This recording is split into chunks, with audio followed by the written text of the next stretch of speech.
I said. I reached into the pocket of my track pants to retrieve my phone. I turned my phone over, hoping to see a text, Snapchat, or something from her. I clicked the lock button, and the bright display lit up. Nothing. No new messages. "Damn it," I said under my breath. T looked at me and said, "What? Did she say something?" "No, I was hoping she would have. That would have made things way easier," I said with a nervous chuckle. "Just send something." "Jesus, you're being weird about it," said T. Okay, I'll send her something." I swiped my finger across my smudged screen to the third page, selected my social media folder, and opened Snapchat. I opened my chat feed to see if I missed anything from her. Again, nothing. I swiped back to the camera, lifted my phone, and took a picture pointing to the front of the dimly lit van. I didn't want to immediately address the moment we had in the car, so I sent the picture with some stupid caption, joking at the expense of one of my fellow teammates. Sent. Okay, she'll see it and respond, and then things won't be weird, I thought. The last thing I wanted was to mess up our friendship by telling her how I felt about her romantically. I sighed, locked my phone, and shoved it back into my pocket. "What did you say?" said T. "Oh, I just sent her a picture of the car with a caption about how weird our teammate is." "Really? You didn't say anything else? You didn't mention the whole thing that happened in the car?" Annoyed with how much of a coward I was being, I responded with a disappointed no. As we continued the drive, the car grew darker and darker, and the rain continued to beat down. It had been about 45 minutes since I last sent the Snapchat. I didn't receive any notifications, so thinking that I must have missed something, I unlocked my phone and opened Snapchat, only to see that she opened the picture and didn't respond. My heart dropped. It felt like I had been kicked in the stomach. Fuck! I thought. She always responds. Why didn't she say anything? Did I make things weird in the car? Everyone knows friends becoming lovers isn't always a good idea, and 99% of the time, the feelings aren't reciprocated, and the friendship comes to an abrupt, awkward stop. I peered back down at my phone, closed, Snapchat, and with a deep sigh of defeat, clicked the lock button. As I wrestled to get my phone back in my pocket, T looked at me and said, "Anything?" "Nope, nothing," I responded. I turned away from T and laid my head against the cool window. My heavy eyes began to close as I drifted off to sleep. Ding, ding, ding, ding, rang the ajar door. I opened my eyes, squinting as the warm white lights shined down on my face. "We're here," yelled the coach. I lifted my head from the now foggy, smudged window. "Where are we?" I mumbled to T. "We're stopping to eat before we head over to take a look at the pool." "Perfect," I groggily replied. Rubbing the sleep from my eyes, I stretched and yawned, feeling the stiffness from the awkward position I had dozed off in. I fished my phone from my pocket to see if she had sent anything. Again, nothing. What the hell? I thought. I feel like things weren't that weird. Am I overanalyzing this? I locked my phone, shoving it back into my pocket. T stood up from his seat and began to make his way to the side door of the stuffy van.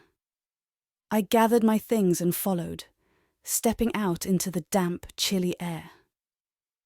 The rain had let up, leaving behind the lingering scent of wet pavement.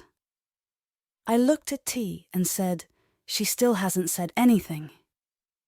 Normally, she responds within minutes. "It's been like 2 hours," I exclaimed. "Don't worry about it. said T. Maybe she's just sleeping. I think it's fine. Okay, yeah, this is dumb. I'm just going to try to forget about it, I replied. As the last of the team exited the van, the side door slammed shut. I looked up at the huge buildings, towering over the tiny college-themed restaurant as I walked alongside T entering the restaurant. "This way, please," said the hostess as she navigated our team through the loud, crowded restaurant. She pulled open two huge barn doors, revealing a small private room for the team to dine in. I meandered through the cramped room, squeezing through chairs as I found my seat at the table. I picked up the menu from the enormous oak table as I took my seat. The room was packed, erupting with conversations and laughter. Though I was normally not one for being reserved, I sat quietly in my seat, with thoughts of her still weighing on my mind. We ordered, got our food, and began to eat. After stuffing myself with greasy bar food, I was ready to get to the pool to take a look around. As we sat waiting for the check, I felt a buzz come from my pocket. I dug my grease-covered hand into my pocket to check my phone. It was her. A notification from Snapchat. She sent a chat. I sat silently as I stared blankly at my phone. Shit, I thought. She's going to mention what happened. Not wanting to fuck up my night, I dropped my phone back in my pocket. We finally left the restaurant to find the van parked on the curb. We walked down the wet sidewalk, riddled with cracks and puddles. I opened the side door to the van and climbed into the back seat. I sat down and watched as T plumped down to my left.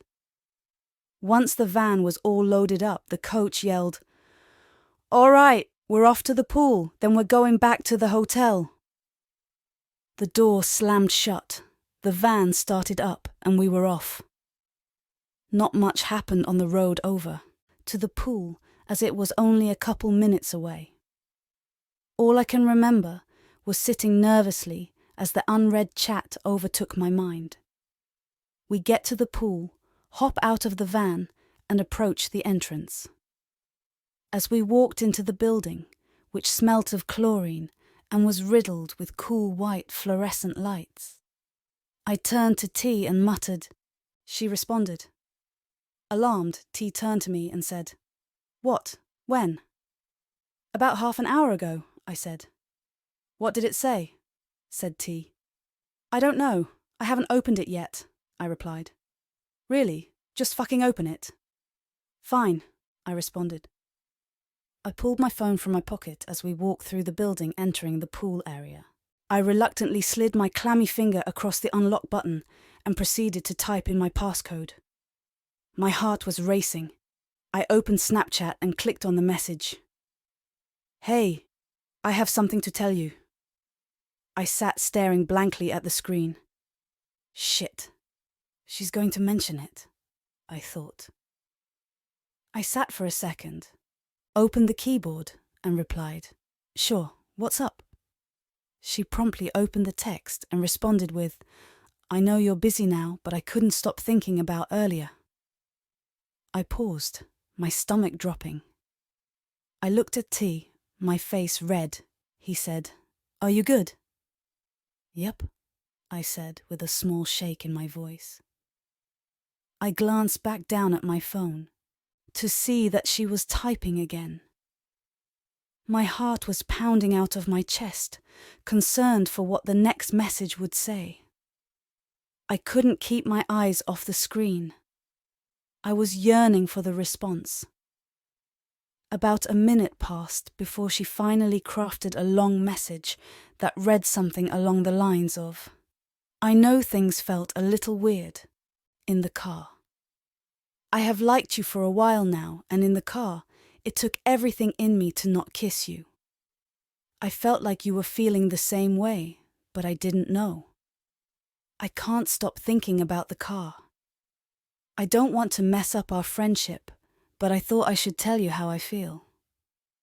Overjoyed and with a smile spread across my face, I promptly responded with, I wanted to kiss you too.